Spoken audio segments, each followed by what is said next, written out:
Okay, what's happening, Charles? Whoops.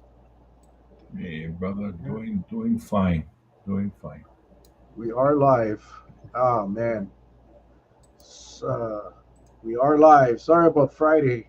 We had some internet. I don't know. You guys having issues with your TV with Spectrum? Like freezing up and then going freezing up? I didn't notice it today, but for the last 3 or 4 days, it's been it freezes for a few seconds and then it it goes on again. hmm You having that too? No, there was some reported outages on Oahu that affected Hawaiian Telecom today. Oh, I saw that Like one. Yeah. the entire state. I mean, there at one point I had no way of communicating, uh, and everything that relied on the internet connection from that standpoint kind of went. Whoop. But they came back on pretty quickly. I think it was 20 minute, but some places still no more coverage. Something Oh, happened. Yeah. I know AT&T too on Kauai was down. I'm not sure if they share cable with Hawaiian Tel. They could. I'm not sure how the cable comes across from Honolulu, but so AT&T was down. I saw some of the posts on Facebook today. Hmm. But the Spectrum was all right. I keep our fingers crossed. The internet, we had some issues Friday, and so we'll see. We'll see how it goes. But it looks good. Signals are strong. Looks like we're on. It's clear, and the village is starting to pop in. So aloha, everybody. Welcome. Aloha Monday. Long time no see, Charles. Long time no see. Yeah. Thank you. Yeah, it's been just trying to. I seem like if I'm in a stupor, I sure am. It's been tiring. Uh, so many things happen. You try to understand. You try to make sense out of things that's happening. Uh, I will say the airport has been very very busy. For the most part, I would say about 70% of those arriving passengers and as well as departing passengers, they're in the public areas. They're wearing masks. So I'm pleasantly surprised, and I'm happy about that. Uh, but That's that's good. we're not making just not taking a position to endanger anyone. So we've had encounters where people are just so wound up, yeah, because of the mask situation that we've had our security professionals ask them to kindly put on a mask and immediately erupted just negative, uh, vulgar type language. And so I told my people, hey, just walk away. Just walk away. There's no use, Yeah, no not worth it, use. man. Yeah. Yeah, And, you know, sometimes we got to tell the LEOs to, step back. We don't need to upend anybody right now. Just let them go on their merry way, wherever they're going. Now, most of them that did get into some kind of tussle had arrived to get in to catch their flight, and the lines were super long. So I understand that tempers were short. They were heated, and so there's always two sides to a story, right? So I tell the personnel, we're not there to judge, jury, and convict. We're just there to maintain safety, and if the person doesn't want to, if he can't do it with us, he'll have to do it right before he gets on a plane. That's for sure. yeah, So either way, and he's gonna have to do it sitting down for the next couple of hours. So it's better to get him out of our hair and let him go on him or her merry way. That's the way I look Hey, Brenda, I just see you say you went to Safeway Pharmacy on Oahu, asked about the free test kits, but HMSA doesn't cover it. No, you have to purchase the kits. They're not going to give you free kits. You have to purchase the kits and then file the claim with your insurance company. That's how it's working. The pharmacies aren't giving out the kits. at it. Um, Congress passed a law that required insurance companies to reimburse you for up to 8 kits per month. So if it's not it's not the pharmacies, it's the insurance companies. So if you have a question or if you're having issues, contact your insurance company, but your medical insurance company, and yeah, no, they're required to reimburse you for up to 8 kits a month. But it's not the pharmacies aren't going to give you a kit. They don't have free kits. They're going to sell you the kits, and I forget what the allowable amount is, but the insurance company will be the one to reimburse you. Mhm. So I hope that helps. Pops, aloha, long time no see. My dad is on. He's coming home in about a little over a week. Cannot wait for him to be back home, man. Charlie, you'll finally get to meet my papa. Yeah, right on. Right on. I know he's excited. He's excited to meet you, and we'll try to show him as many villagers here on Kauai as possible. So Good. I'm looking forward Good. to it. Looking forward to it. Medicare will pay for 8 test kits per month per person. Okay, thank you, Larry. Yeah, per person now, so you can buy per person that's covered under your insurance policy. All right. So Raja Daja. Well, Tonight we got Miscovich and Akiona. We couldn't. Miscovich had to cancel last minute. The last time he had some another personal issues he had to deal with, but he will be on tonight with Akiona. And then tomorrow night we get a very special show, people, and it's the Ma'i movement. And if you don't know what the Ma'i movement is, it's a nonprofit. One of the co-founders, Nikki and Yi, will be joining us tomorrow night, along with Wednesday's show will be tomorrow night. Okay, so we won't have a show on Wednesday; we'll have it tomorrow night.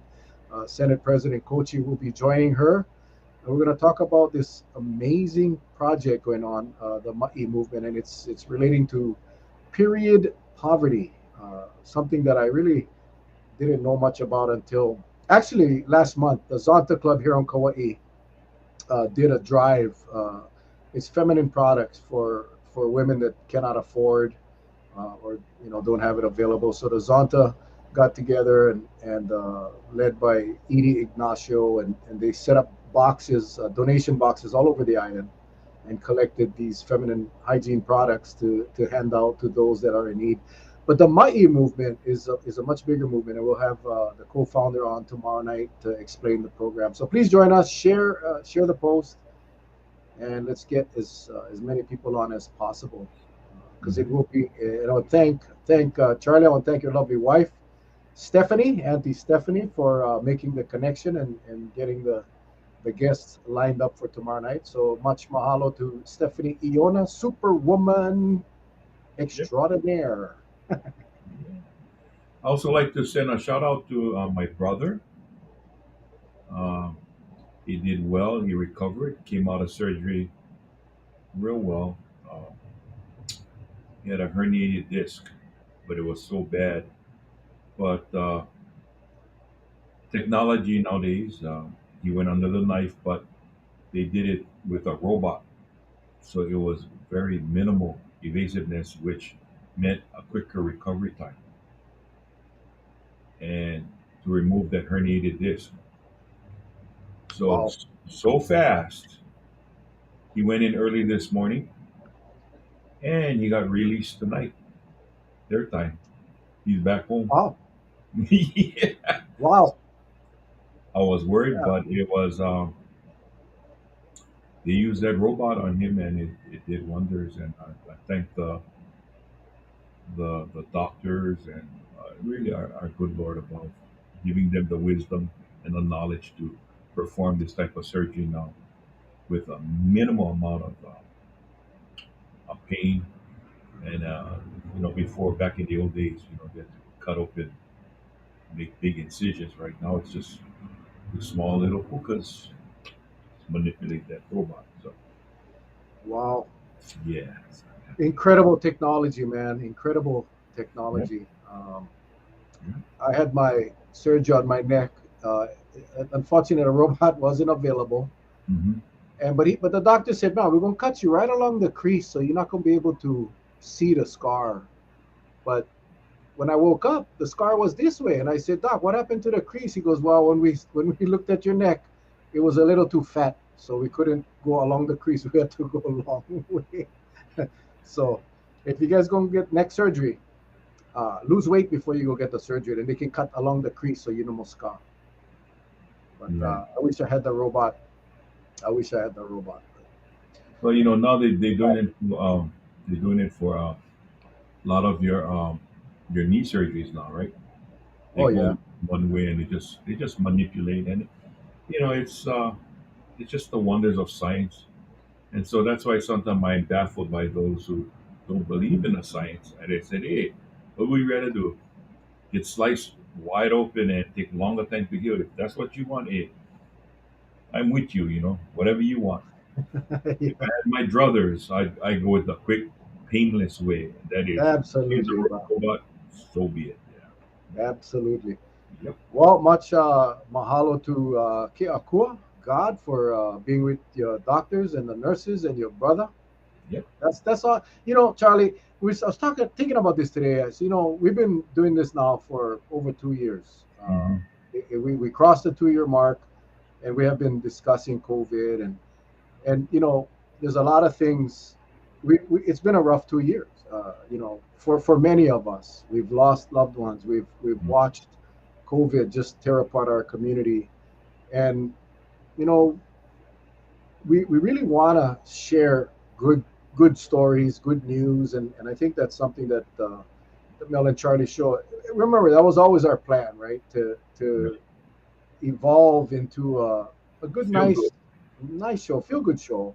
Yep. And I think tomorrow night is a little example of that. Where we'll talk about some good things that are going on. Um, Keeping COVID in mind, though, because and we'll talk about this tonight with Dr. Miscovich. Where are we right now with COVID? We know that we are seeing cases climbing across our country. We know that we no longer have restrictions, pretty much, except for airplanes and airports. Uh, and I know as days go on, people are going to get more comfortable, and more people are going to start tossing the masks. So yeah, I'm excited for tonight, listening to Dr. Miscovich, which we'll bring on right now. Boom, chakalaka, boom. How are you, Doc? Good. How are you guys? Good. We miss you, man. It's like we haven't seen you in a while, bro. I know. I know. It's. I have to be honest. It's been kind of nice to be not having to be like on the news all the time, or I was on 2 or 3 times a week on the CNN, and that's stressful because I always want to make sure I have the right data, and I still do the data every day. I don't stop doing everything, but it's really stressful being out there, and um, so it's been a nice break. Let's put it this way. It's been a nice break, and I, been able to take care of some work with family and things. But my mainland operations are still very, very busy. So there's still a lot going on in the mainland, but things have really calmed down here. Yep. Yeah, I mean, it's really nice. I must say, it's really nice to be in this little lull, this little place where you know we're not experiencing the ridiculous upticks and the ridiculous hospitalizations. We still have uh, what I believe in talking to medical personnel from around the state, that we still have hospitals are full, and everybody's catching up. Right, all the elective surgeries are being done now. People still getting sick, people still getting injured, car accidents and so forth, still getting strokes. So we are experiencing heavy flow into the hospitals, not so much COVID related. What are your thoughts going forward? I do understand that the cases are starting to climb. Hospitalizations not so bad, but what are your expectations, or what are your thoughts about COVID in Hawaii going forward? Okay. Pretty straightforward. And I think where we are right now, we saw our weekly numbers showed that we had an uptick this past Wednesday from the low point the Wednesday before. I would anticipate that we'll probably continue to see increases. Uh, Again, the listeners, this is such a great, bright group because they have studied everything. And the bottom line is, we look at Europe right now as our sounding board, and then after Europe, we follow what happens in Europe. Then we look into the east coast of the United States and selective areas. So let me just give everybody an overview. We had about a 2 week or 2 month rise where the BA2, the Omicron variant, is definitely dominant across Europe, and it's across the United States now. It is dominant. And it really started to surge. Most people do not realize that the BA2 in the United Kingdom, which has been one of our main sounding boards because they have good public health data, actually reached the same peak as BA1. And now they did not get as high as hospitalizations, they did not get as high as death. Then you went over to Austria, you went to Switzerland, you went to some of these countries with good vaccination rates that are better than ours in most cases, where you take a country that has better vaccination and better booster rates, and then you see how the disease spreads with what type of change and speed that it spreads. Well, here's the good news. They all had about, anywhere from 4 to 8 weeks surge of the BA2, but all of them now are uniformly coming down. The ones that had the surge, which is kind of Eastern Central Europe. Now we're moving across. France is having a little bit of uptick. Portugal is having a little bit of an uptick, and they have great vaccination rates in Portugal. And so, that's what we're seeing. We're seeing it moving across the European continent. Now, take it closer to us. You go to the United States. Effective today, this data is 10, 12 hours old. 20% or 20 of our states have a percentage increase from where they were, some more than others. Now, how much will this go? We don't know. We look at Europe and we use those same statistics. And let me get a little more specific on this. When you look at the second data piece that we should be looking at right now, just because, again, this is a very knowledgeable group, what you look at epidemiologically is the number of people on the daily basis when they're doing their counts, or weekly, how they're doing them, per 100,000, right? Per 100,000. So we're no way near those numbers, no way near those numbers at all. That where we were before. And so when I say there's upticks, the total number is still very, very, very low, and hospitalizations are very low. Now, let's go into answering your question and looking at specifics. What you can then do is, and we predicted this 6 months ago or 7 months ago, the positivity now is spotty all over. And if you look at positivity, you're going to find that there's county or city-based positivity where you'll have these little, red dots or orange dots, and, kind of Kentucky's always in trouble, or Tennessee's always in trouble. But if you draw a big circle around the South Central, now what's the parallel? You then can look at vaccination rates and the increases that are occurring up in those 40, 50, 60, 70, 100 per 100,000, all have low vaccination rates, and they have low booster rates. So that is the expectation going forward. We still will see COVID in the United States, but we're going to see these patchy spots that will be associated with low vaccination rates. Now, that's just what we can predict now, probably the next 2 months, right? What we can't predict is, everybody, I saw some questions coming out right now that, what about the new variant in China? Mainland China is having a really bad time right now. And there's a new variant, but what I can say about that, still early, right? So we still need to know more about it, but it is a variant of Omicron, right? So not as strange or dangerous. Remember, what are we worried about? We do not want to see a variant that is totally off the scale, something that our bodies have not seen or have tons of mutations on compared to others. That would make us susceptible and more than likely create a more significant problem. Do we know yet what's going to happen to us all based on that Chinese variant? No, we don't. Do we have enough detail on it? No, we do not. But I think right now, we will see across the United States, we are going to see some increases. And in Hawaii, I do believe we're going to have some increases here that will continue because I think today's news said South Korea is lifting their travel ban and people are going on revenge travel because they've been, basically bottled up for so long. They all want to get out of there. And of course, we're going to be right there.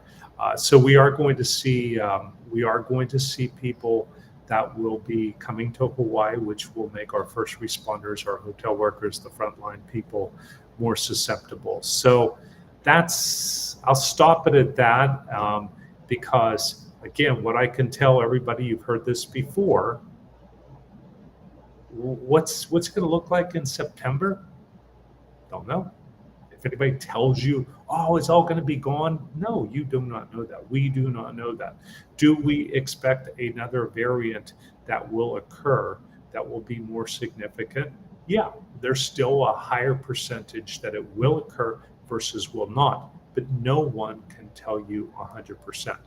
Now, the final, since this show started with good feelings, the good feeling is, unless it's way off scale with these variants, with all of the medications we have available, Paxlovid is the gold mine medicine, and we have constantly new monoclonal antibodies that are looked at being developed. The chances we ever go back to the same number of deaths that we're occurring or the same number of severe hospitalizations, as long as we can get the medications. And I see the question Melissa asked, yeah, we have a lot of Paxlovid. I mean, I think we're probably not even getting any more. We have so much on hand. As long as we can get that distributed to all of the patients, we're definitely not going to have the same backward movement on deaths or hospitalizations. I will caveat, unless something weird comes up with a variant that's unknown. So I'll stop there. Oh, it's Dr. Akiona. Yeah, she snuck in when no one was watching. We had Dr. Akiona on last week, and we spoke about a bunch of things. But there's always a concern about vaccination rates, waning immunity, the fact that all the freebies are going to end or have ended regarding vaccinations and testing and treatments. What have you seen? We spoke of this, Dr. Akiona, last week about as the mood has really gotten less strict or less concerning. Are we seeing in the field, are we seeing people getting caught up with their boosters or vaccinations? Or have they kind of said, well, it seems like the coast is clear, so I may not need that booster? What have you seen in the field? I think three different responses, I think, like pretty distinct responses. I'd say like the first group is, we're over it, and so leave us alone. The second one are the people who had been diligent about getting their boosters. So, I mean, they would have been the first round of people getting the shots. They would have been boosted a while ago already, and they were waiting for the second booster. So those people definitely came and tracked us down. And then the third are the ones that I mentioned last week. There's like it's a handful of them, right? I mean, they're kind of trickling in, but they're the ones that actually didn't get vaccinated at all this time before, and now they're they're kind of coming around slowly, because now some of their coworkers, people in their household, people around them have lapped them 4 times now. So they're we did actually have a bunch. I think on last week Friday we had 6 first time. That's kind of a lot for it was just 2. They were sitting at UH Hilo for a couple hours, and it was 6 first vaccinations. And so there's still there's the big debate about who we should be focusing on. And I know that nationally they're saying we should be focusing more on the people who are not even vaccinated and not yet boosted, rather than really pushing to get the people who are already pretty diligent their 4th shot. But at the rate we are, where we're at right now in terms of supplies, in terms of the amount of vaccines that expired at the end of last month, for example, just based on the manufacture date and the fact, like the way that our cold chain storage goes, we're being pretty liberal in terms of trying to make sure that everybody who wants to get their 2nd booster gets it. But it's been a little bit encouraging that some people were getting their 1st shot as recent as last week Friday. So I would say that those are the distinct camps that we're getting right now. I try to tell the groups that we're working with, recognize that people are tired of it, but let's not let that be a permeating mood, because we're all tired of it. But the reality is we're all gotta keep the message going. And so a lot of the community groups that I'm working with, I'm like, acknowledge it. Yeah, they can be tired, but then just keep on. We're going to keep the messaging up, just saying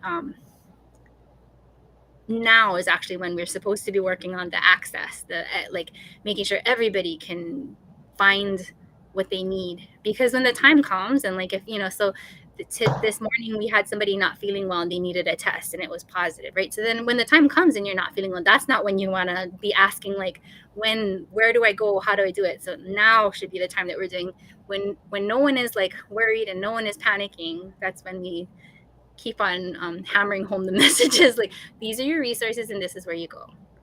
So I don't know if that helped, but Well, anyway, it helps, and I'm just wondering, is that I don't see as much messaging that was on the news. no. Again, I think I think funding is a lot of the problem, right? Yeah. For boosters and for vaccines in general, if I go to CVS, or if I do, do I now have to pay? Is the funding's gone? So who pays for what's going on is your insurance still covers it. And so the helpful thing with the FDA and everybody just coming out and saying, okay, we're approving the boosters, your insurance companies will help pay. There was a supplemental, so there was a bunch of FEMA money that was kind of put on the side, and so that was what was really incentivizing a lot of the providers, a lot of the pharmacies, to kind of provide this, because this was a significant amount of money to be giving people some vaccines. It didn't really pay off as a private provider for the physicians, but it was a little bit of a supplement, so maybe a $25 supplement, and it was really to ensure that nobody was supposed to be charging you in administration costs. So some places before, they could charge you for the actual giving of the shot, where we were not allowed to charge anything for the administration or for providing the shot. We were all kind of, depending on what your contract was with the DOH, with the state, with the feds, there was a supplemental benefit for the provider to incentivize them to kind of do the outreach and do all the work. So that's what ran out as of March 31st. And I see some of the questions, guys. I will highlight this. There was a supplemental budget or a funding amount that was just approved today. Both House and Senate, a little bit pretty well bipartisan came across. But when you break that down, it's not going into the places that we really feel like it needs to go. Here is our problem. No insurance. Before, we had programs. If you didn't have insurance, it didn't matter. People could be not even a U.S. citizen. They could be an alien. They could be whatever. But you know what? Everybody got it, and it was all covered. So now, again, the vaccine itself is covered. But there's for uninsured, there's no coverage right now, and that's a problem. That's a really, really, really big problem, because Yeah. think about it. Who are most of the uninsured are the people that are going to be vulnerable. They're living in conjugate housing. They're the people we all know have high risk. People who, drive nice cars and live in big homes and things like that. Yeah, they have insurance. It's no big deal. They're already lining up and getting it. But that's what we need to make sure we keep finding a way to get these people vaccinated with no threat. Because again, what happens is even if you get the rumor, oh, you're going to get charged for this, people just don't go. Then the coconut wireless starts going, and people, even if they have, for example, MedQuest, you're covered. You don't have any copayment. There's no nothing. But then you'll get people who need to go and don't go. So you guys called it. Everything is stopped. We need a broad public message to get out there. And that's why the village is part of the messenger here. We need a broad public message to basically get back out and explain how this is all done and the funding, and you should go and who's covered, et cetera, and what you should do. But really then important, what have we been talking about? Heck, we announced this on the village 6 months ago that a fourth shot was going to be needed. We said it again and again because this data was available already. That's why we knew it 6 months ago.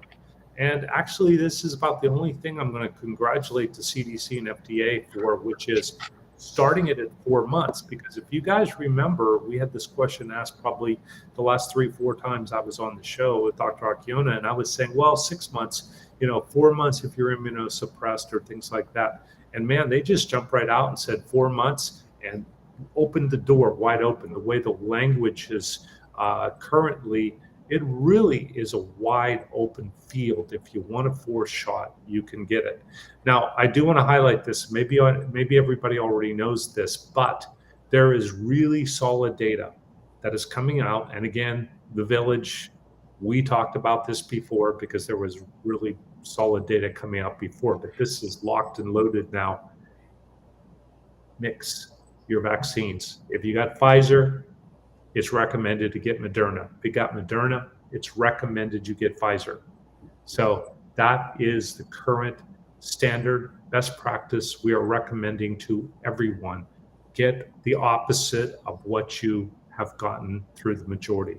If you got 2 Pfizer, 2 Moderna, we'll get another Moderna. But if you had 3 Pfizer, get Moderna. If you had 2 or 3 Moderna, get Pfizer this time. There is some benefit to getting the cross coverage of those. So then the final thing I'm going to say is who's at risk? Come on, man. We got to get our Capona out there. This is where we need this to happen. We need the Capona to get vaccinated. We need anybody with risk to get vaccinated. More and more data is coming out concerning your weight and being overweight and technically being obese and your risk for COVID. And also a lot more data is coming out that shows if you get COVID, you're really having a much higher risk of transmitting or of becoming diabetic. Yeah. So if you have had COVID during the past 2 years of the pandemic, please tell your doctor, please get checked for diabetes. And on a regular basis, this should be a risk factor now that your doctor should be asking you that question, and you should be getting blood tests done, and you should be getting what's called an A1C to make sure that you're not transitioning over to diabetes. Okay? I'll stop there. Yeah. Scary No, I stuff. see a lot of the questions on the side.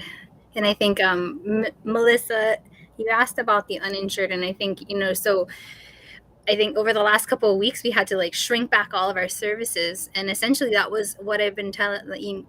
So when we had to stop our some of our testing because we cannot keep on eating cost, I said, okay, so from now on, it would be, kind of I would be referring the uninsured to the county free testing, and then the FQHCs. And so in the meantime, I called everybody and was like, hey, so if I send you an uninsured patient, what would happen? Because in our case, the lab might send them they will send them a bill. We don't want them to get bills.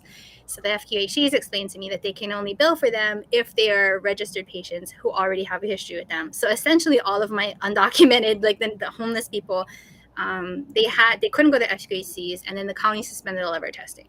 So essentially that's what I took back to all of these different working community groups. I'm like, look, we have a way to test them, but it's not fair to let small groups eat up the cost for it. So, if you guys can find funding to just draw down, like HMSA used to have an unrestricted funds, a pot of funds where, we used to be able to use this for even like clothes for people to get an interview or a cane.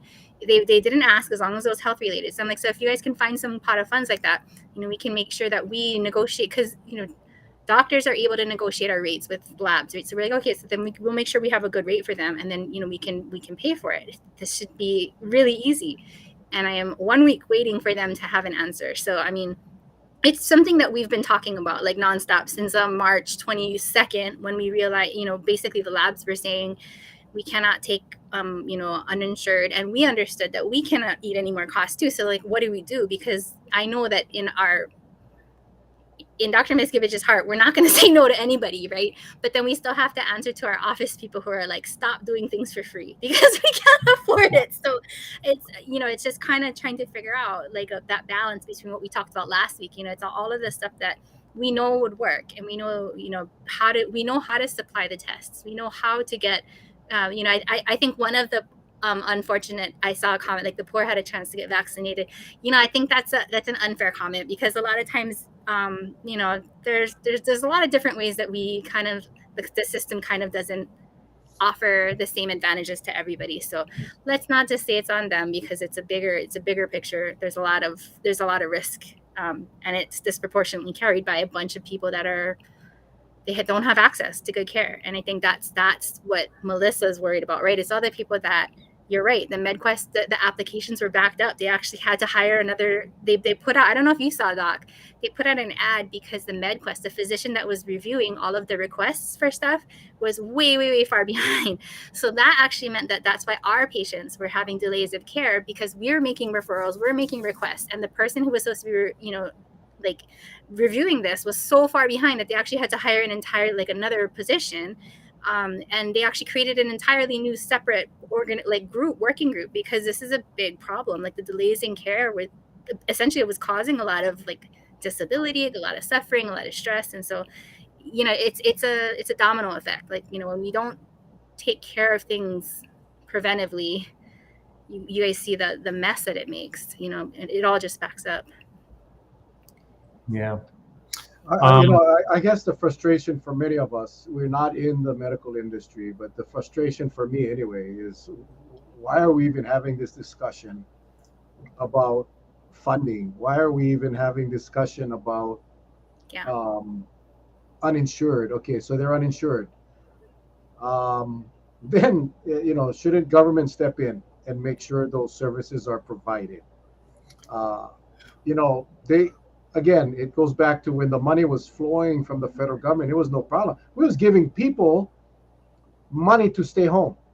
Yeah, we were passing out the cash for people to go out and spend in the community. I saw one ad tonight about how these restaurant cards was put out and generated all these millions and millions and millions of dollars for the businesses.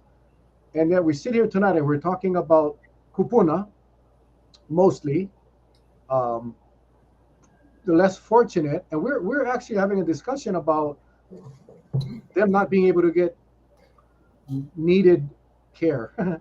It just doesn't make any sense. It boils my blood as we sit here having this discussion. This should not be a discussion, right? It's these vaccines, these treatments, these testing should be available to everyone. And if you have insurance, God bless you. If you don't, we got your back. And I think that's where, for me, the frustration is above normal, because You cannot tell me that this state doesn't have the funds to ensure that our vulnerable communities are being taken care of. That's what bugs me. I want to comment. Thank you, Susan. Susan Picola Davis just said something. The federal funds need to be audited. Amen to that. I mean, across the country, they're already finding that these federal funds have come into different states and counties, and they've gone to pet projects, they've gone to different things. And basically, they are all auditable by, by what the guidelines are from the feds. And so from that perspective, on one hand, we're sitting with $1 billion surplus and we're talking about flipping people $100. I think there'd be a lot better spend of that money to help these poor people that need to go get vaccinated. They're afraid to get vaccinated, and to repurpose some of that money. It's not that much to get these poor people treated or to have them to have access to their care versus flipping $100 out to people just as a feel good thing, So, yeah, I agree. And there should be auditing of every county and everywhere. And they are starting to look at it because there's a lot of abuse that they're starting to find across the United States. So, hey, robot dogs, four-wheelers, trucks. Yeah, come on. And again, and it's like, figure it out. To our kupuna, go figure it out. It's not right. It's just not right. yes. And yet, now is the time that we should be really pushing for these vulnerable communities to be vaccinated, and at least educated on their options, because we are in the lull. Right now is not the time to give up. Right? They always say, the best time to work on affordable housing is when you don't have a housing crisis, right? The best time to work on issues are before it gets to a crisis. And that's what we have been given a nice opportunity right now, this little lull in the surges, to go work on what we need to work on. And it's just upsetting that the funding has now ceased at the time where you really need the funding. We wasted a lot of that money. We wasted a lot of it. I cannot wait to see the audits after the dust settles. Yeah, but then again, we're not going to see the we're not going to see, and we've talked about this, and I've made my voice known. Our legislatures, was asleep at the wheel this whole pandemic, and do you think they're going to go ahead and audit what's going on?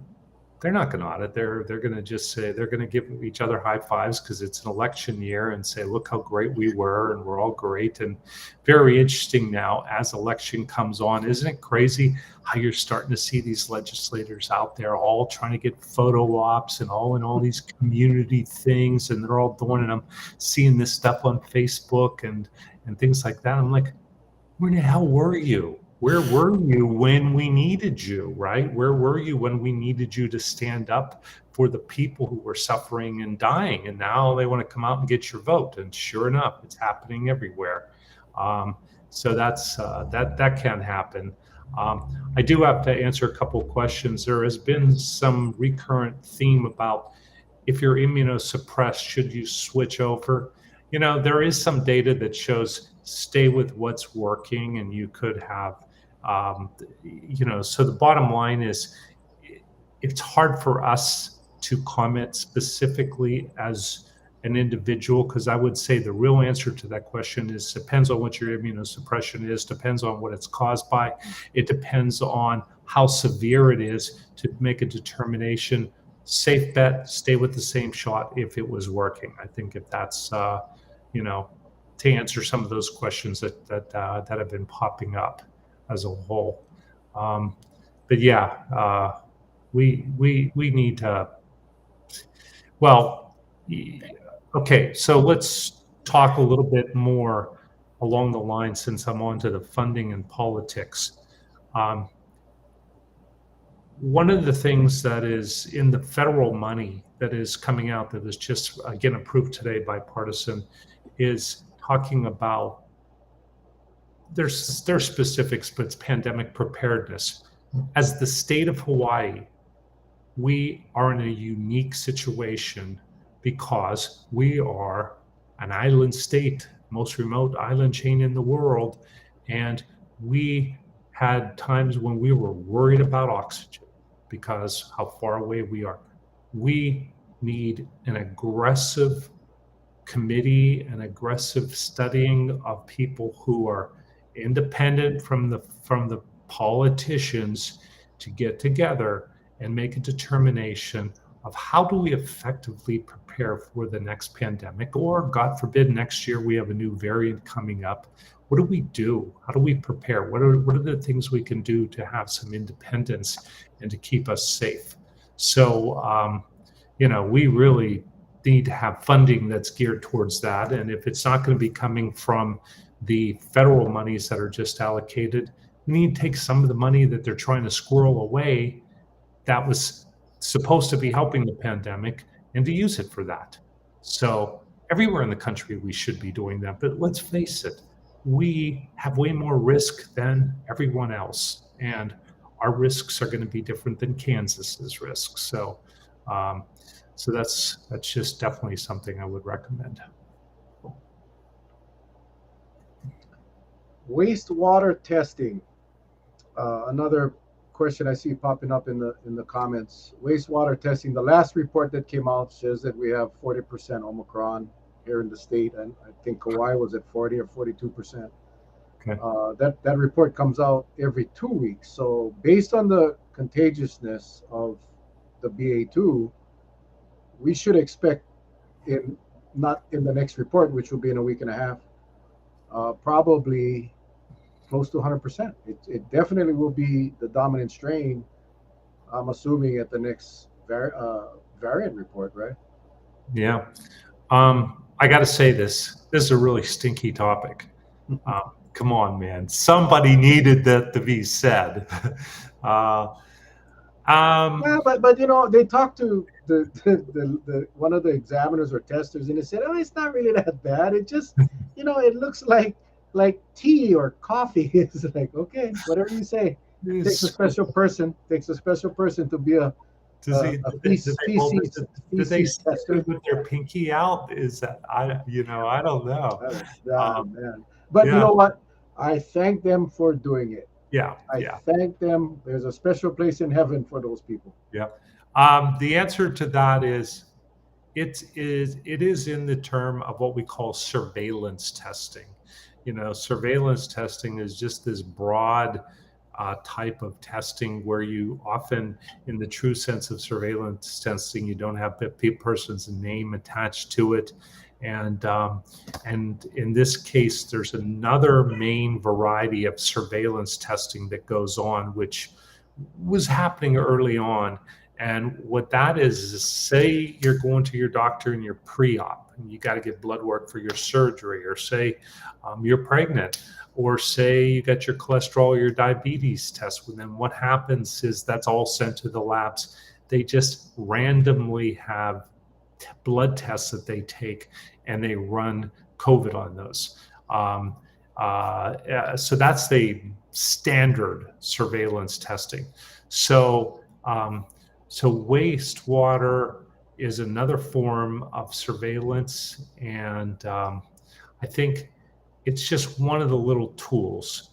My recommendation is, man, you should never rely on wastewater testing for any major public health decision. And so bottom line is we'll hear about it. It will be, talked about anecdotally, but there's still a lot to be known to correlate the wastewater data with what it will look like in 4 weeks, because that's what we need to know. I would still rest on doing the surveillance testing through the blood, and then I would definitely rest on things that this group, as the village knows, cold, which is percent positivity and the number of tests that are being done and things like that. So I know many of the other countries test everybody. They don't rely on wastewater. They don't rely on these random. No, they are very aggressive in their testing, so they can get a much more accurate uh, depiction of the case counts and to actually identify where these cases are. We seem to have tossed that. We don't do that across our country. We don't do that.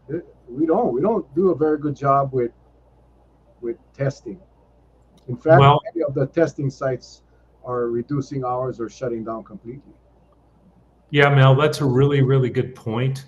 And our number of tests that have been going on have been dropping across the United States significantly. And then the second thing that kind of ties into that, that I don't know, I've hammered her because I think she's been too political. But Wazalinsky, the head of the CDC, announced today massive audit. They're going to be doing a massive audit of every CDC operation and everything that's going on in the CDC, and they've appointed people. And so I would say amen to that. Boy, does that need to happen. So maybe there is a little bit of a breath of fresh air coming out of the CDC, but we really need that. And you're bringing up a great point, Mel, that if we're going to be seeing such a drastic drop in our testing that we're doing, then what you do in true public health epidemiology, you push surveillance up. So that's where you'd be doing testing of the blood test and doing all kind of other, just random testing, and we'll see where wastewater comes in. Again, there's still a lot to be known about wastewater and true correlation and predict how predictable it becomes with it. So, Hey, Doc, I wanted to ask you, well, both doctors, weigh in on something that is still kind of baffling to a good portion of the population, and that is you just talked about recommendations because it seems to create a sense of confusion because um, years ago, um, judges had discretion when they sentenced someone. So they took their discretion away from them because they're finding out that some judges were just way too lenient on some of the most hardened criminals, right? So they leave it up to a board now that when it comes to sentencing, they just have to read out what the sentence is and follow the guideline. You take away that. So now we have the CDC that makes recommendations, and yet we are still in somewhat of a confusion because it's only recommended. When I just wonder, is there enough bite into all that they recommend? Well, What's your thought on that? so actually, Doc, I don't know.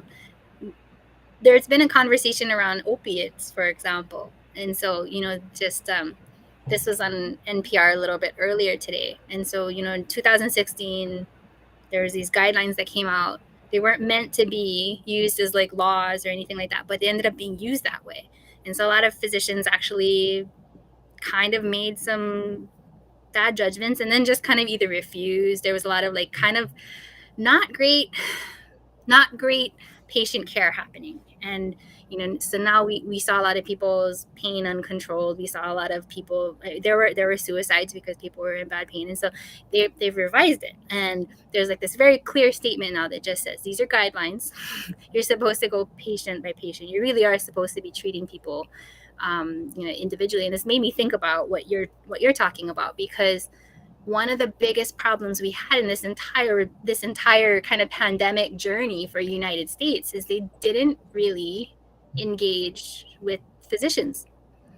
So you ended up having a lot of health decisions that We're had losing to Doc again. be me. Doc, we're losing you again. I think you're. My line is green.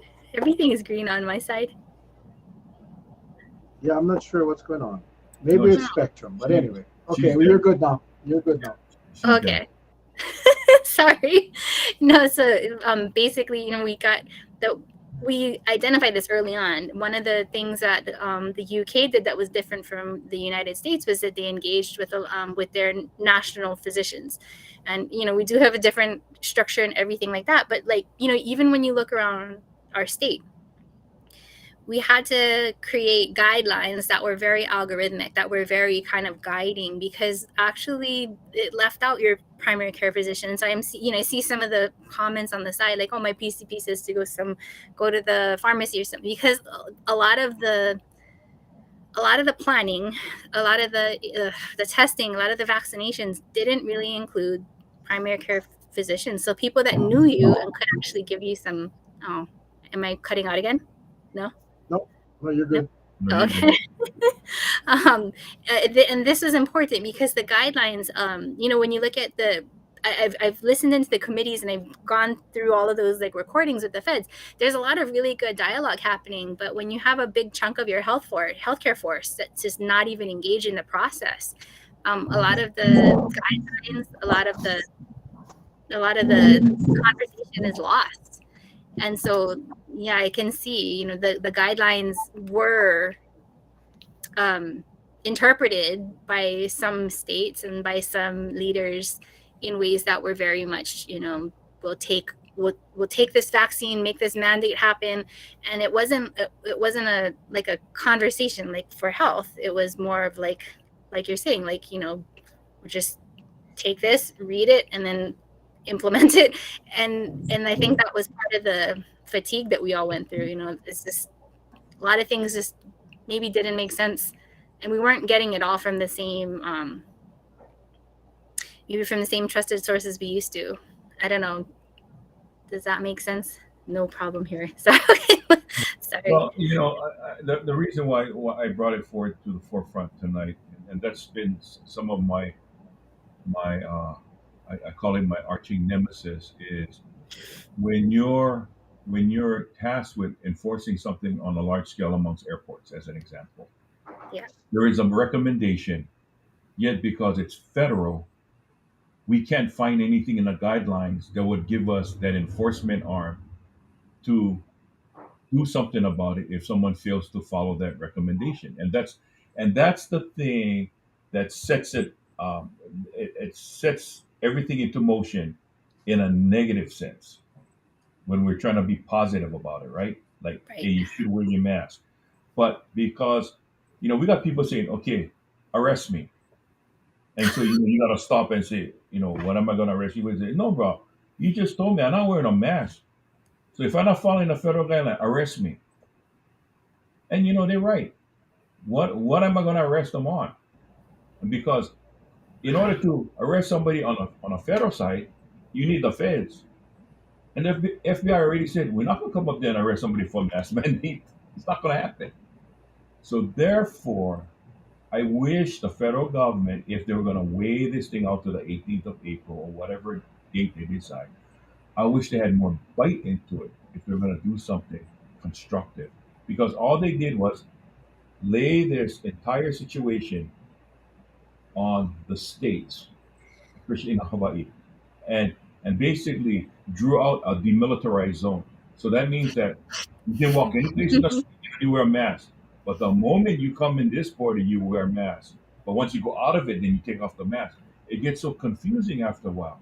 And that's why in the long run, people just don't want to be confused anymore. Right? Yeah. So say this pandemic rolls around again and it's another bad situation.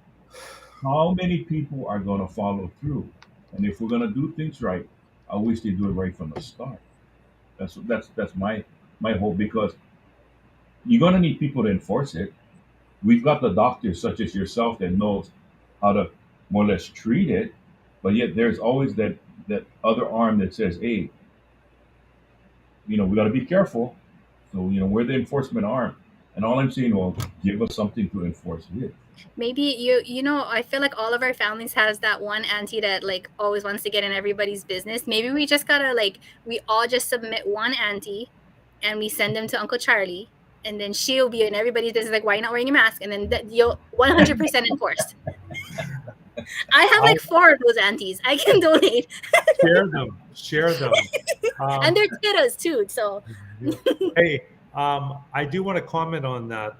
I think that once again we should probably have just an analytic. I would love if someone queried the state attorney general and the collective police departments on the number of citations and the number of fines that were collected for people not following mandates. I would be really, really interested in that. How many people were, arrested? I think we got some sparse data that showed like when people violated their quarantine, how many were prosecuted, and even then, knowing what the quarantine busters found versus the number, it was dismal. It was definitely like way less than 100, and there were tens of thousands of people that violated it. So I think that would be an interesting thing to look at, to see what happens. And I'm seeing some questions popping up about the airlines, and Charlie, but I think they've taken a real hard line on the flight, where if you're giving the flight attendants trouble or other people, man, yeah, you get put on the no-fly list. You cannot fly. Yeah. And they're holding this up, and big time. They increased the fine also that goes along with violating that. But outside, when it comes to violating a mask mandate that's out there, the indoor mandates, nothing. So how the airlines operate is they have different languages. So if you fail to wear a mask, they don't get you for the mask. They get you for failing to follow orders of a flight crew. So that's and it's already on the books. So that's how they get you. Okay. So if they give you a direction, it's like if the flight crew tells you you must be seated, you refuse. They call out ahead and they say, okay, we're coming in with an unruly passenger, and then you wonder why you get greeted not with the aloha welcome. It's like, okay, turn around, put your hand behind your back, that type of thing. So that's how they get them, and that's on the federal level. So that's why airlines, and you're right, they have all type of mechanisms to even enhance the penalties if because you've got people that live in this professional world, always testing, always trying the system, and so you got to find a way to deal with those kind of people. I think of it as, if your flight's only 5 hours long, try to make the best of it. You don't have to be a negative person that entire 5 hours. But then you'll have somebody that just wants to take it to the next level. So what do? And you're right. You get put on a no-fly list, or they can even get stuff like enhanced screening. And there's some people that they're so out of control. The government said, fine, you don't fly at all. I don't know how you're gonna get from Hawaii to California. You find your way, but it's not gonna be on an airplane. Kayak. Well, how about, I think one of the best things I ever see is when I see the videos of the fourth step up and they duct tape the person to their seat. Now that's what I love, that, man. Love it. Well, but what was bothering me was the airplane. The airline CEOs were like petitioning to loosen some of the mandates, and I mean they were the jerks that kind of got the whole isolation thing or our quarantine time cut in half too. And so on the one hand, I don't know, it's like that cutting the nose to spite the face. But yeah, so I mean that always bothers me. Just that the people at the top who have nothing to lose by making mistakes. I don't think any of them have the opportunity to sit with their flight crew and see the stewardess break down, telling their story of what they endured for the last 3.5 hours from when it took off to the time it landed and what they had to endure. But I think that's the problem, right? Where a lot of the people who get to make these choices and get to kind of direct the fund, they get a lot of the money, they get a lot of the power and the funding. They don't have to deal with the consequences of their decisions, right? It's going to be, small people like me and Doc, and, we're going to be the ones are you, getting spit on at the airport and having to explain to somebody why it's really important that we not spread COVID on our isolated island with limited ICU beds. And then but this is my, I did want to say that I think they asked a direct question about the records. We don't. Just so you guys know, not everybody was good about documenting the actual records, and so unless my patients were coming with their cards and showing me, we searched the federal records, but a lot of times if they were vaccinated at big clinics or at Safeway or at CVS, we weren't actually getting them. So that's one extra fun part of being a PCP is we don't always get all the information. I just wanted to say that. Airline. So keep your card. Always have your cards, your medical records. You never know. You never know. But yeah, I don't know where this thing is going to go with the airlines. I know that they are making a strong push. Hawaiian Air is one of the CEOs that signed that letter.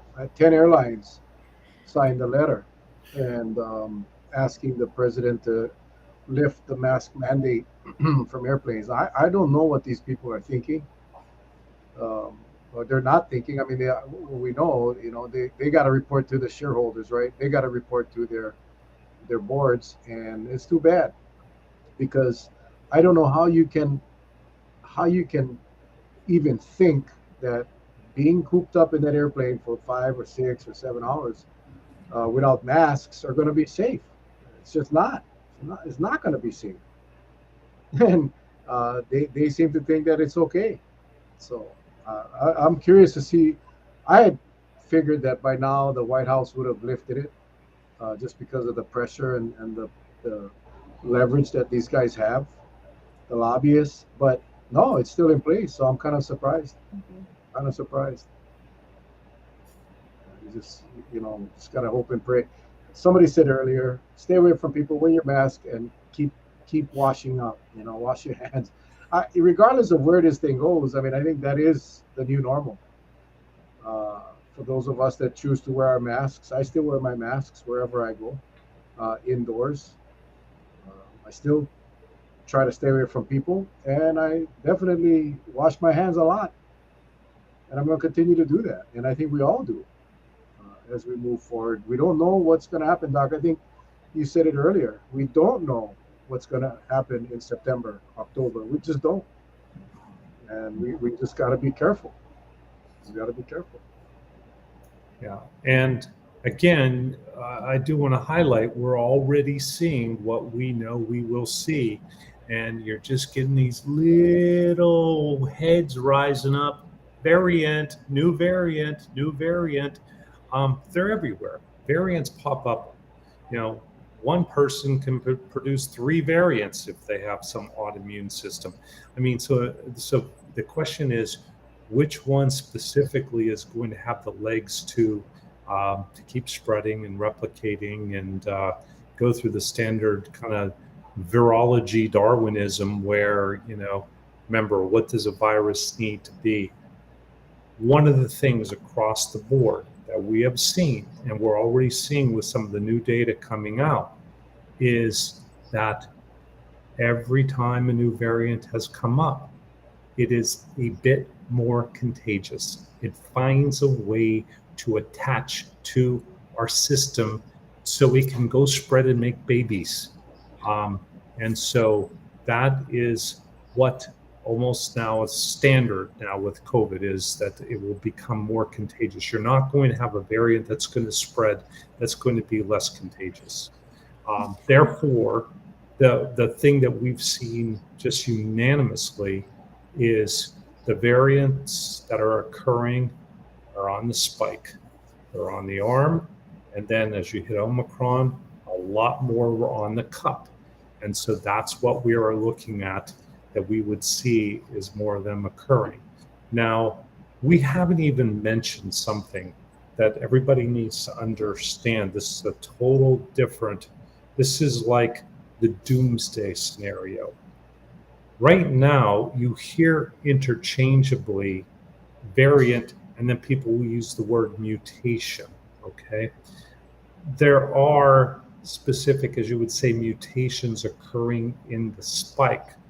But as a whole, the structure of the big ball and the general, sequence of those amino acids that make up the genome of this, they're still pretty much standard. You're just getting, 50 maybe in one variant, another was 32. Now, what happens if it changes shape a little bit and something happens that the spike splits like reindeer antlers or something? I'm just making a joke. That's not going to happen. But the fact is that becomes a true mutation and everything's thrown out the door. We do not want to see that. Do we know it's going to happen? Unlikely, but we don't know. We have no idea if that's going to happen. So we're just seeing the variants that are occurring will be more contagious, just like we're already seeing the early data out of China and some of the early things that we're seeing that the Omicron 2 has already started to show more variants and mutation. It's 10%, 20% more infectious and faster. Yeah, scary stuff. I mean, I think every variant has turned out to be more contagious than the one prior. So, I mean, that's kind of what we expect. Just hope that the severity of illness will not increase. But again, you just never know. We got to be prepared. We have to be prepared. I know there was a question George just asked about what are our thoughts about HAIMA in general. Hara's comments about he doesn't think safe travels will ever be reinstated. I think that was a premature statement for General Hara to make. Yeah. I think it'll be difficult to reinstate safe travels, but if we get hit with another surge, a new variant that's more contagious and more severe, what options will we have? We will have to reinstate. We'll have to reinstate safe travels. It's just that everything has been dismantled, and it's going to take a while. And we all know by the time they get safe travels implemented again, it'll be too late because the virus will have had its way in our state. So they should have never took it down. They should have never took it down. And now, God forbid, another surge comes. We'll be in hot water. Hey, it's on them. Let me answer Marlene's question because that's a good question. Can we get immune overload? The answer is no.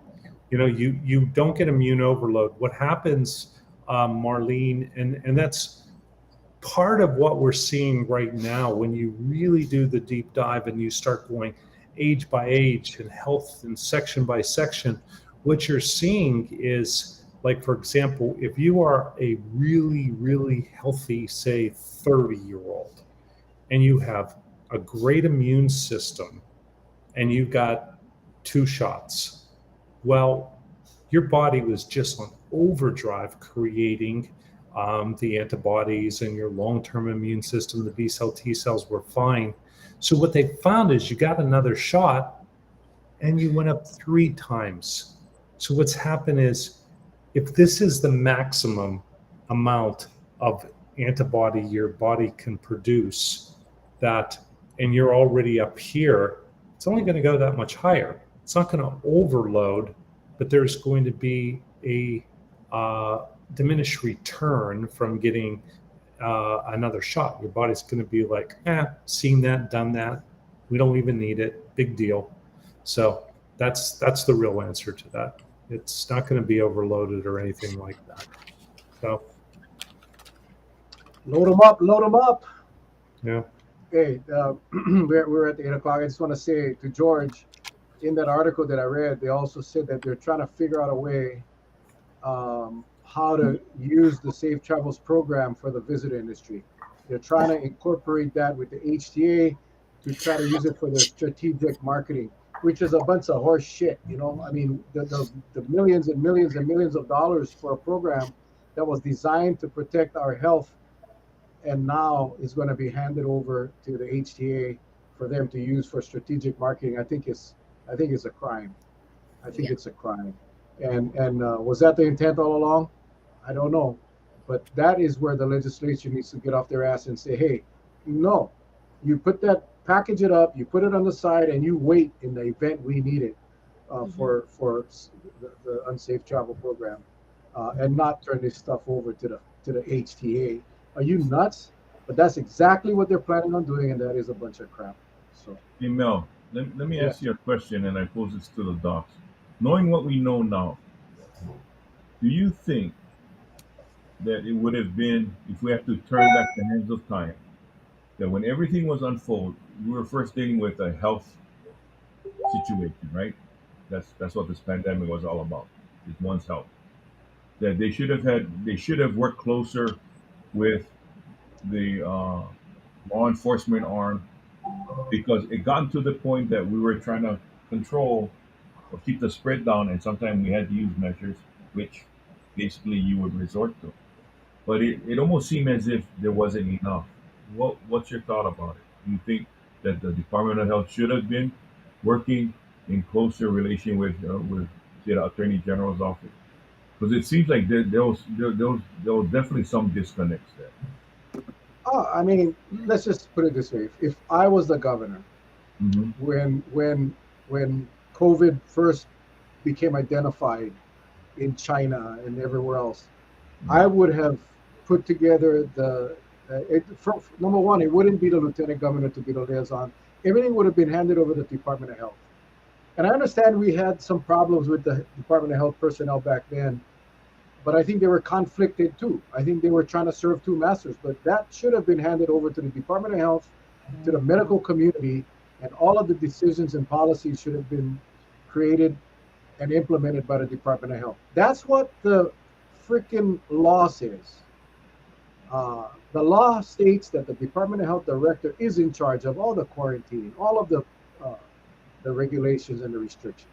That's what should have been done. That's what I would have done, and making sure that all of the decisions, the policy decisions, would have been based on health and on science and not politics. But uh, No, the reason I'm asking that is only because when I got to see some of the poor people working day in and day out at the airport, trying to screen these masses of people, their job is they came from the tour industry. I get it, but I don't think it was their job to be overnight, uh, basically medical people who start reading QR codes and handling difficult questions. Because a lot of them, I mean, how you know something was going awry is when every so often, after so many flights, they're calling for an LEO. That means that there's something going on at that screening area that shouldn't be going on, but it's definitely happening.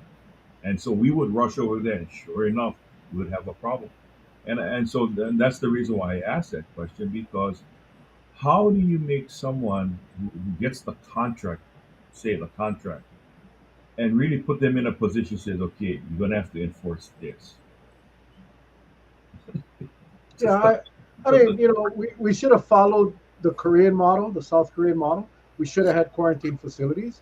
Anyone that came off their plane that was positive should have been taken straight to a quarantine Mhm. facility. If they were sick, they would be taken to a medical facility. I mean, again, and I've said this from the beginning, the playbook was written by so many other successful entities. We just had to copy.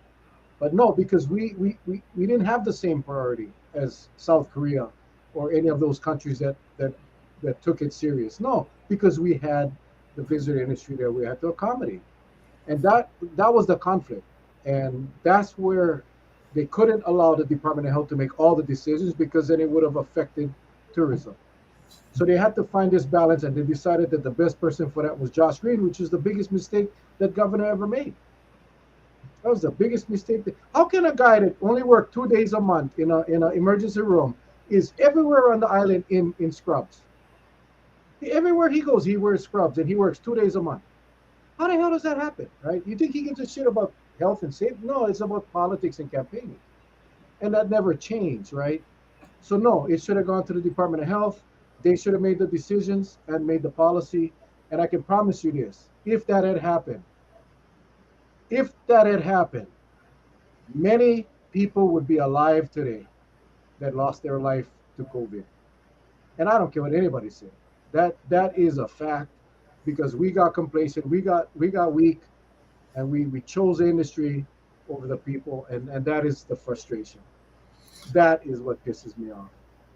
Mel, we're on the short run right now to 1 million Americans dying and losing Yes, their life.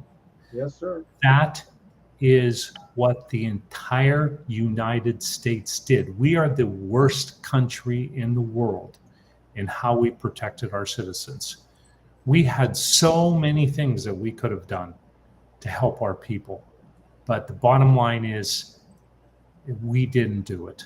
And it started at the CDC and FDA, and it started with just the same thing. We let politics and business push over the healthcare leadership, and just wrong.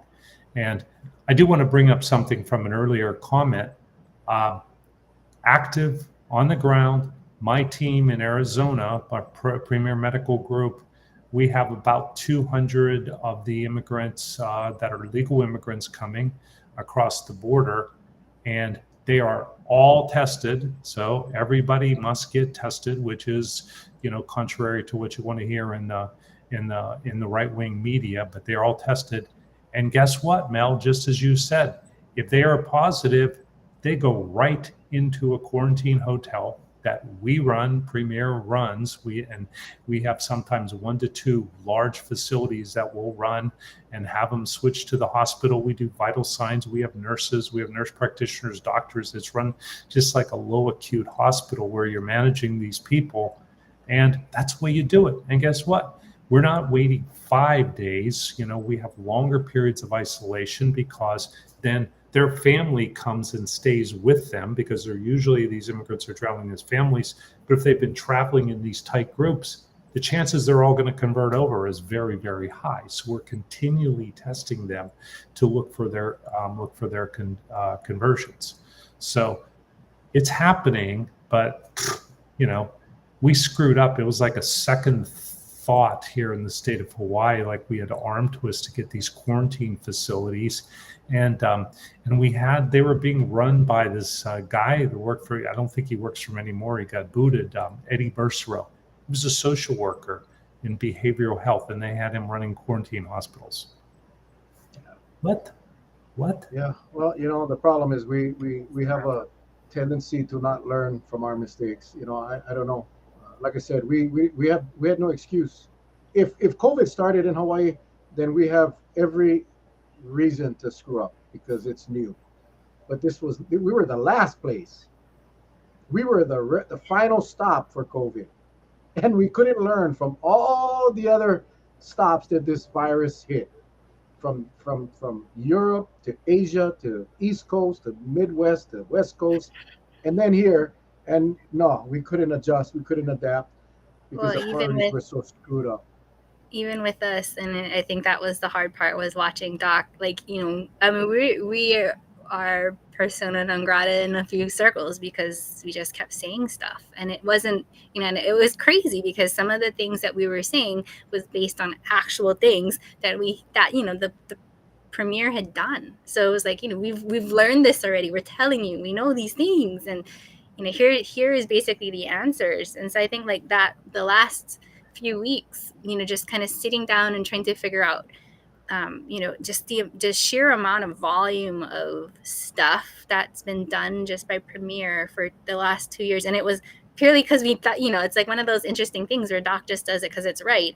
And then I can take it to Hawaiians, and I can take it to people that we really care, that we care about everybody, but I could fight for the people who are going to get overlooked and tell them like, hey, this is like the stuff that he used at the Olympics, or like, he used this at the SEC. And this is really, I felt like it's interesting because we have answers. We have great answers, like answers that have been not just evidence-based, but, it's been kind of like we went through several iterations of plans and strategies, and really, he's won awards in New Mexico for something that, we basically based off of kind of the model that we had in the Big Island.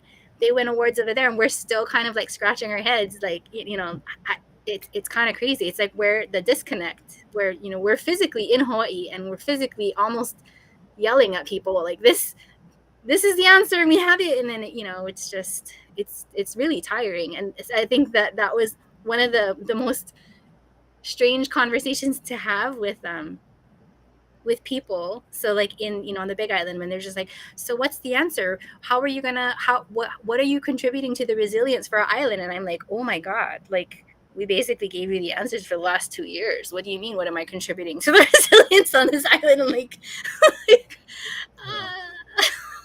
Well, and guys, I thank you, Dr. Akiona, but guys, I'll tell you, you know, it has been hard for me personally because I am just blackballed in this state politically. Not that I'm ever I'm running for laughing. anything, but basically, I am just blackballed in this state. I think we all are. Yeah, yeah, I think this is that is true. That is true, and we actually have quite a few stalwarts that every time I see their post, I was like, yeah, way to go, all right. I love seeing when they're coming up, but yeah, I mean, I just couldn't do it. I mean, I just could not do it, and no, I've been encouraged to jump in there. I can say this, and you guys maybe know this, but I've been encouraged to run for Kai's seat if Kai, jumps into the governor's race, and I've had some real serious encouragement, and it took about 2 days to basically, think about. I did think about, because I'd love to be in DC, basically planning on how to prevent the next pandemic and look at the funding and look at all the put real medical knowledge into play. But I speak my mind, and I guess you can't do that as a politician. You can't tell the truth, and you can't call it like it is, which is just not a thing you do politically. And I'd be just that'd probably have me in handcuffs all the time, and I'd probably have an office under a tree instead of in a building, and wouldn't get invited to anything. So no, I'm going to. I already have the best job in the world, and that's working for the people of Hawaii. So yeah. So Well, Kai told me that I could say this as far as his run for governor. He said, I said, what do I tell the people? Are you running or not? He said, tell the people that if you were a betting man, you would bet that Kai would run for governor. Well, hey, I have another bet. If I was a betting man, I am going to bet that this dude, Mel Raposa, is going to be on the county council and is going to win a seat on the county council. Yeah, well, I cannot bet on that. That'd be like, that would not be proper for me to bet on my own race. But I think the bet would be Charlie. Hey, Charlie. Charlie, is it Snickers or Skittles? I called Charlie up. What was it, Charlie? About a month ago, I told Charlie, let's do it, man. Let's run for council. I really wanted Charlie. I wanted to run alongside of Charlie. And he didn't want to run, man. He didn't want to run. Charlie, come you're on, muted, man. Charlie. You're muted. Charlie, you're muted. Charlie, you're muted. He's playing the game. He's doing it again. He's driving me nuts. Okay, so Mel, I said that I'm a very compassionate person, but it's tough. It's tough to hold your composure. I've been to that council chamber so many times, and I told Mel, I said, I don't know how you hold yourself. If it was me, I walk up, grab the person, and drag him on the other side, and said, you gotta have that. You gotta have that gift of really negotiating really well. I mean, Mel has that. Mel has that. Negotiating with terrorists. Which goes to show. I know the village all thinks I'm the crazy one and Charlie's the mellow one. Now he admitted, I'm the mellow one. He's the nut. Yeah. Why do you? I have it in so many. I was on the council for 14 years. I've had many tense situations. I've had people waiting outside by my truck after a council meeting. I mean, it's some things get very, very passionate, very emotional. But what I like about Charlie is he's smart, he's articulate, and he's very calm. until somebody pisses them off, which would happen weekly. That's what I'm a little afraid of. But we could handle that. Yeah. We could handle that part. But Charlie's heart, I always tell people about as far as running for office, is it doesn't matter your viewpoints or your whatever you're Democrat, Republican, Green, Independent. It's your heart, right? If your heart is right, then you belong serving the people. Because we can agree to disagree. No, I mean, there's no issue that everybody's going to agree. But if you're doing it for the right reason, then it's all good. And Charlie has one of the biggest hearts I know, and I can say that with all sincerity. And he would make a great council member. So I am trying to convince him as we speak, and hopefully he has till June to pull out his papers. And I'm hoping that maybe the village can encourage him a little bit. Maybe shoot him like 100 messages a day. Charlie, you should run. Charlie, you should run. Charlie, you should run. Uh, Mel, thank you, Mel. And again, I'll give you the same answer. No. No, I'll tell you one thing. I think what I'm good at is getting the votes out for the right people. I've done it before, despite every single obstacle we faced. And it was just about brainstorming and convincing and giving the arguments why. And we did pretty good, right, Mel? We ran that Super Six, and we got yeah, Super Six, and we got basically four out of the seven, right? Well, five out of the seven, I should say, onto the council. But it's because we didn't lie about anything. We just laid it out, and we just told people things that most people would not want to hear, and we felt they had to hear it so they know the truth, and that's all. That's what it was all about. I have well, wait. I have a hold on. This is really go important. ahead. Go ahead. I have my crystal ball right here. I can't let you guys see it. And my crystal ball is telling me that Mel is going to win. And then I rubbed it a whole bunch and it said 4 years from now, he's going to be running and he's going to become the next mayor of Portland. I really need to see the crystal ball. Yeah, I really need it's right here. It's right here. It's the same one that predicted all this stuff, for COVID, and it just told me that 4 years from now, there's a good chance that this guy's going to be sitting in the front seat for being Kauai mayor. So I don't know. I tell you what. Thank you very much. We did Charlie's file campaign manager. yeah. Charlie make a great man. We filed today. We officially filed for county. I announced on April Fool's Day. It's bizarre. I sent out my press release. The newspaper never even printed it till today, so I guess they're not a big fan. But we filed today. We did launch the website, folks. So melforcouncil.org, melforcouncil.org. Go check it out. You can volunteer if you want, yard signs, or if you want to make a donation, you can do it from the site, melforcouncil.org. I appreciate you guys' support. Appreciate you bringing it up. I'm like the worst at promoting myself, Doc. It's hard for me, but you opened the door, made it a lot easier. So thank you. No So problem. any closing comments, Dr. Akiona? What you got for our village? It's April. We cannot even believe it how fast it's April. So the reason why this matters is because 12 years ago, I was almost 2 weeks past my due date, and I was like very, very pregnant, and I wanted my darn daughter to just be born already. So she was born on April 7th in 2010 in Pittsburgh. It was still cold. There was still snow. It was a different time back then. And so she's gonna turn 12 in 3 days. And so at this point, I was very, very, like, it's funny because it's kind of like I'm the same person. I was pretty easily irritated. I was always hungry and uncomfortable.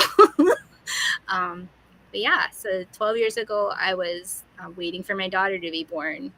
And similarly, so we were talking about this. Like, okay, so it's Easter time and it's Mary Monarch. And I think so for all of my Big Island people, this is a big deal because it's been 2 years and we got Mary Monarch back. And then, initially it was going to be a pretty closed event. there, everybody is vaccinated. There was really strict rules, and then the county told Auntie Luana that she was going to open it up to the public, and so then the wheels started rolling for the craft fairs to start getting set up. And so, in the context of COVID, and so in the context of what we see, so I'm seeing some positive cases. We have some people that are pretty symptomatic. Luckily people are kind of going through the right motions. They're either testing at home and then confirming it if possible with PCR, or they're just coming in and telling us, I'm not feeling so good, and they get their rapid, and the rapid is positive. So, well, on one hand, right, we know it's still out there. We know that people are still getting sick. We know that travelers are still bringing it.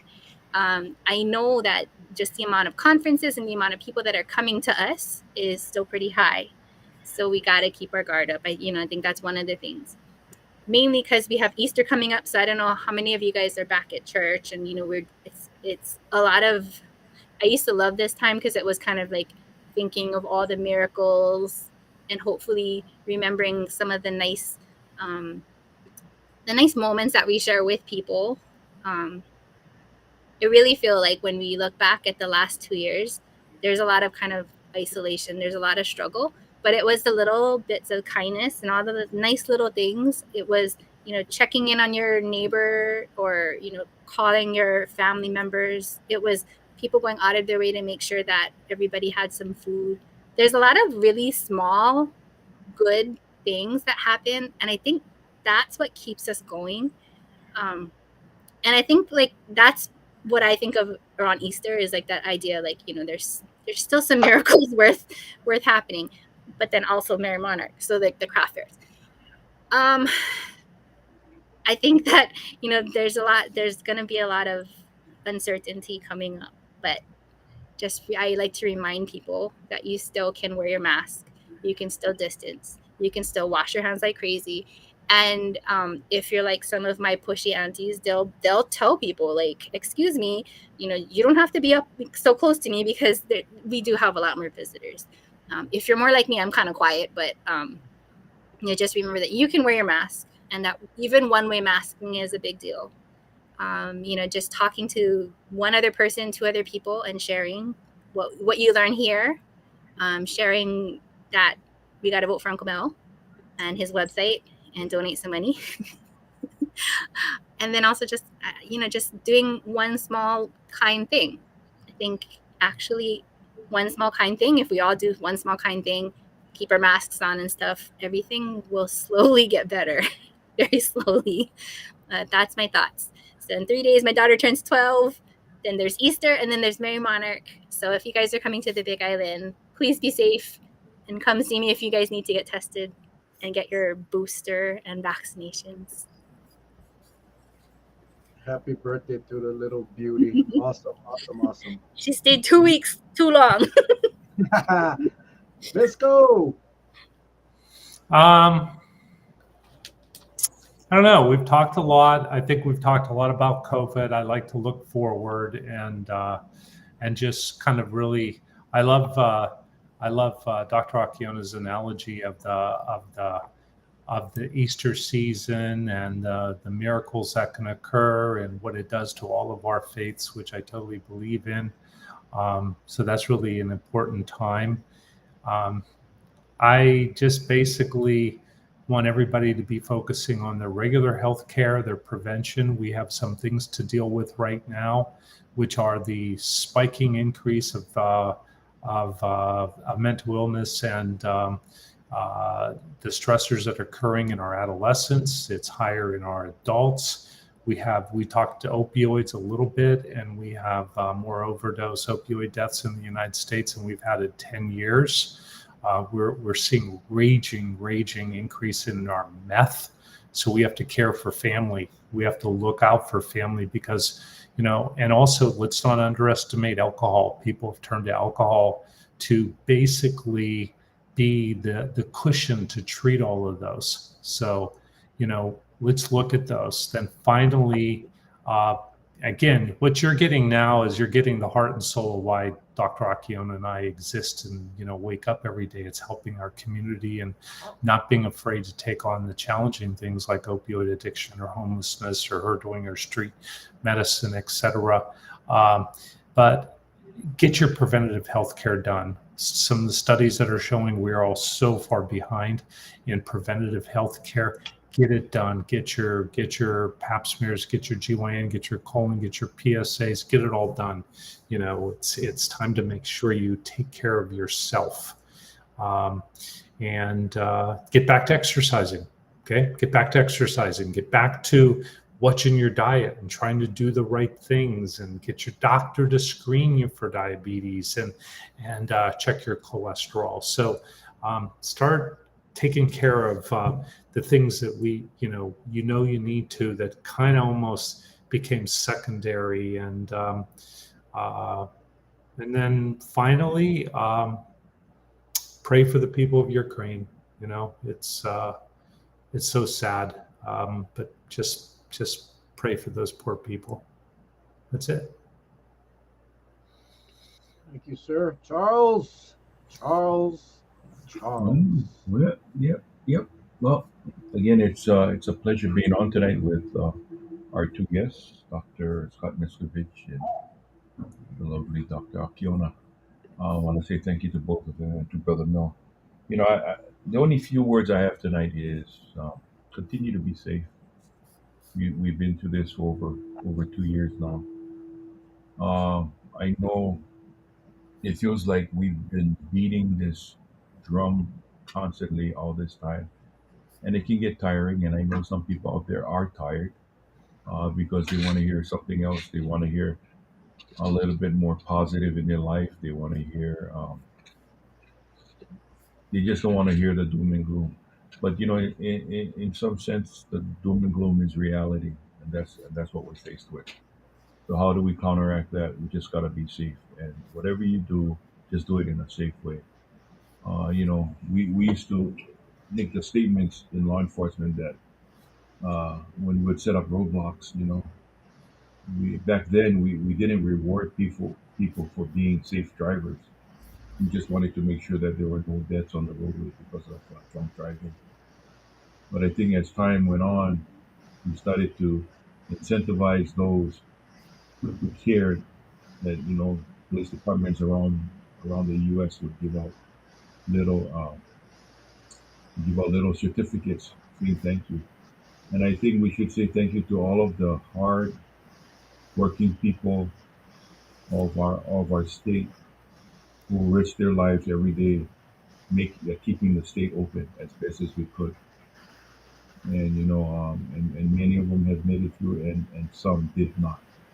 But I think we should thank each and every one of the individuals in the different industries, whether it be in hospitality industry, whether it be in government, whether it be just working at any of your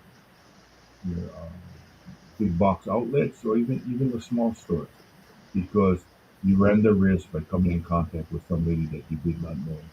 And glad to say many of you are okay. Those who got afflicted, who were able to outrun this virus, did so. But yeah, there are some that suffered some long-term effects from it, and we hope and pray that over time will get better. Nonetheless, the message is keep yourself safe. That's all I can leave with you tonight. So I hope and pray you take that to heart and know one thing: I'm not running for office. I don't have the patience, but I do have the desire to see people who loves people, who will make a difference. I'll definitely vote for them. And this election year, I hope you folks, just vote with a conscience, and that is, remember now, once you put somebody in there and that person's a lemon, we're stuck with that person for as long as the term of their office is.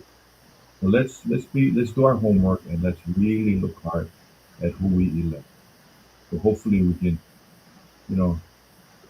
make the right decisions on who we put in office, and the reasons we put them in office, because they can do good for everyone. And yes, Melissa, to our security staff at the hospital. You risk your life saving your life. So thank you to all of those folks. Back over to you, Mel. Thank you, Charles. Appreciate that dialogue. I think, yeah, we got to remember everybody. We take a lot of people for granted throughout the COVID. You're right. The small shops, the stores that we have to go down and buy our necessities. Um, yeah, there's so many people to thank. I did want to just share a little bit about these two angels that we have on the show tonight. Dr. Akiona, when we ran into a bind on Kauai, it was actually both of these guys that flew from the Big Island with with her helper and took care of all the testing for our Pop Warner function. Dr. Miscovich made it possible for us to do so much with the masks for our keiki. These guys aren't just doctors. They love their community, and it's evident with by them sharing their time with us so often, and being able to stand up and tell the truth so our village can get the right information. So, just personally, I just want to say thank you, Dr. Miscovich, Dr. Akiona, for all your work for the last 2 years. We still gotta, I think Charlie made the strong point. We gotta be safe because it's a little quiet right now, and people tend to let their guard down. I think we really gotta be cognizant of the dangers of COVID. And if we can practice it while we're in the law, then should we need it, we're gonna be prepared. So with that, folks, I thank you all for joining us tonight. Tomorrow night, don't forget, we got Nikki and Yi, co-founder of the Ma'i movement, uh, trying to end period poverty.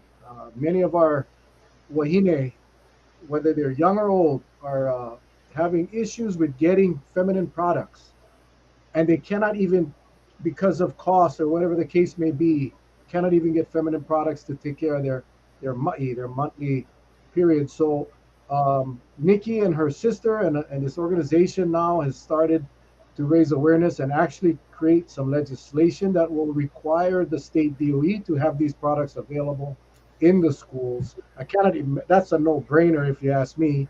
But we will have Senate President Kochi on with her tomorrow to explain the legislature's position. And please, please, please, folks, share the post. Go to my page. I'm going to post it up tonight.